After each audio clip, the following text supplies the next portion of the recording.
From Washington, this is VOA News. I'm Steve Norman reporting. Iraqi military leaders say their security forces began an operation today to retake the city of Fallujah from Islamic State extremists storming the stronghold from various points. Fallujah has been held by IS longer than any other city in Iraq, and the fighters believed to be deeply entrenched. James Jeffrey is a former U.S. ambassador to Iraq and now with the Washington Institute for Near East Policy. Fallujah's a tough nut to crack. There's still somewhere between 30 and 50,000 residents of the city in there. They've been traditionally more pro-al-Qaida than anybody else in Iraq. Secondly, the very presence of civilians, and there are already complaints about the UN and about, Médecins Sans Frontières, I believe, and others, about the dangers of using mass firepower. So those are going to be problems. The question is whether they will fight to the bitter end in Fallujah, as they did in Ramadi. Meanwhile, the IS-held city of Mosul to the north is under pressure from thousands of U.S.-backed Kurdish Peshmerga fighters from the east trying to retake a key road linking Erbil to Mosul. In northeastern Nigeria, at least 5 people, including a soldier, were killed when an explosive device went off. Meantime, President Muhammadu Buhari has reached out to Niger Delta leaders in an effort to quell a surge of pipeline explosions. I believe the way forward is to take a sustainable approach to address the issues that affect the Niger Delta communities. Mr. Buhari says that includes a controversial amnesty program, plus payments to former militants and offers of retraining. This is VOA News. UN and humanitarian agencies are saying hundreds of migrants are feared drowned in at least 3 shipwrecks in the Mediterranean as people from Africa try to reach Europe aboard vessels operated by smugglers from Libya.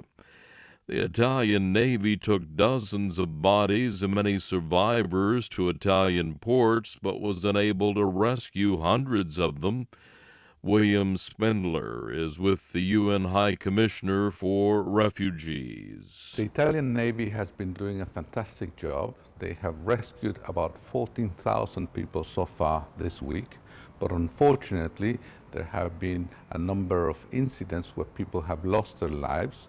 And in 3 separate shipwrecks, we estimate that 700 people might have died or are still missing. The Italian Coast Guard says on Friday alone, more than 1,900 migrants were rescued from boats in the Mediterranean. The chief peace negotiator for Syria's mainstream opposition says he's quitting his post over the failure of the UN-backed peace efforts to find a political solution to the country's long-running civil war. Mohammed Alouche linked his decision to ongoing military violence from government forces seeking, with Russian help, to preserve the embattled presidency of Bashar al-Assad. 2 weeks of peace talks in Geneva, where UN envoys met separately with envoys from the Assad government and the opposition groups, ended in April without a deal as new fighting flared near the Syrian border. A photograph apparently shows a Japanese journalist who has been missing in Syria for nearly a year. It's been posted now on the internet. Jumpy Yasuda is believed to have been captured by the al-Qaida affiliate Nusra Front after he crossed into Syria from Turkey last June.